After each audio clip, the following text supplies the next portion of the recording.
done. Well done.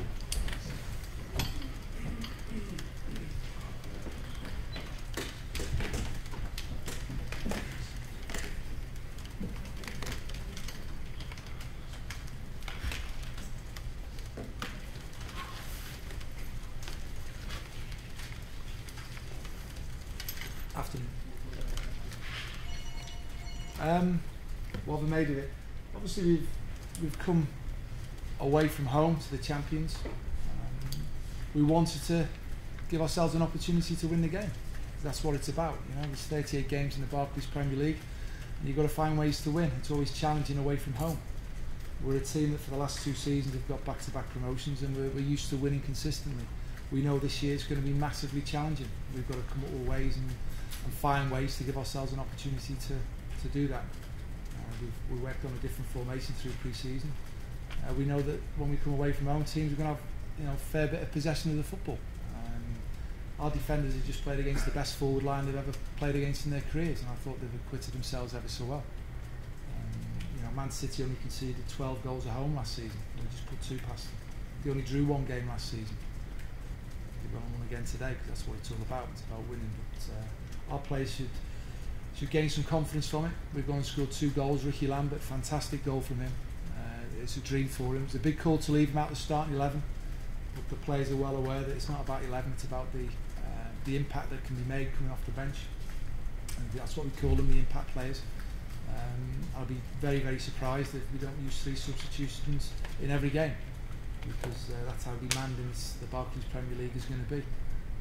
For Ricky to come off the bench and score is great, and then for Stephen Davis to come off the bench, we've brought him in. He's been injured, and for him to come off and score and put us in the lead was really great. And what a great debut for James Ward-Prowse. The vision of the football club is to get 50% of the youngsters through the academy, and I think everyone at our academy should be so proud that at 17 young James made his debut today.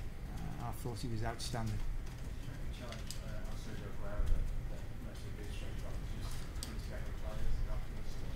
I've not seen any footage, because I've come straight out and done about 1,000 interviews already, so I've not seen any footage.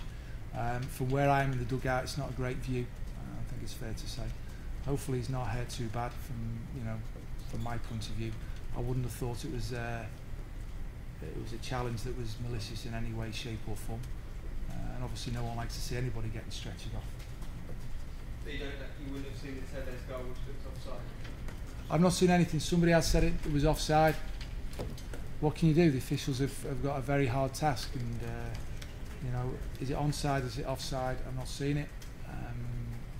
The referee, a goal has been given. You've got to accept it and get on with it. It's obviously a poor time to go and concede just before half time. The idea was to make sure we stayed in the game. I believe we started the game very brightly. I thought we did well, but we knew that Manchester City would probably have a bit of possession. So obviously the formation that we set ourselves up with from a defensive point of view was one to try and nullify as much space as possible. And the second half, obviously we've gone and scored a couple of good goals, and give ourselves an opportunity with 15-20 minutes to go to actually go and win it. Ultimately it's about winning, and that's what we've got to try and find a way to do. What's your kind of overwhelming feeling, because you, on the one hand you gave Champions League a really good game, but equally go. Yeah, listen, I've just highlighted what a challenging game it was always going to be against Manchester City. I think the positives we've got to take from it, the belief that the players should now gain, that we can go away from home, because not many teams do go away from home and win in the Barclays Premier League. We've got to know that we can go and give ourselves an opportunity to win games. It's the first one. You never know what it's going to be like. And I think we've just played against the champions. They're the yardstick, and the players should grow in confidence from having been out there today. You mentioned Ricky Lambert. Does he upset the supporters? I would have thought so, because everyone wants to play, but the realisation is I've got to make big decisions. We're used to winning. I've got to find ways to win. It's a game plan that we've come up with. You look at Gully, De Prado, when he plays in there, he can gallop in behind and open his legs up with his athleticism. And I've got Ricky Lambert on the pitch when it matters towards the end to score goals. We'd expect the opposition to have a fair bit of the football, so instead of Ricky running around and being shattered towards the end, he's actually on the pitch and scoring a very good goal and being a threat. Is there any more movement on players coming in or out? Well, I would have thought with the inside the last fortnight now, there's a lot of movement in the transfer window. We're obviously been linked with a few players. Before this morning, I didn't know if there's any more developments on them. I've just concentrated on the game, obviously. But I would imagine that there will be more incomings into the football club before the transfer window shuts. In terms of James Ward-Prowse, Nigel, he could have been daunted by that, couldn't he? But he wasn't at all. He was outstanding, as you rightly say. His mentality is top drawer. He's been training with us for the last 2 years with the first team. We're doing everything we can to have that culture where we can bring the youngsters through the system, and we've been dipping him in and out of training on a regular basis, travelling with the team. 4 of them have stepped up and had a full pre-season with the first team, and his mentality is top drawer. Nothing phases him, and again, it would be interesting to see how it happened today, and he was outstanding, I thought. Is it possible, you mentioned about 50% of the academy players coming through, is that possible? That's a good question.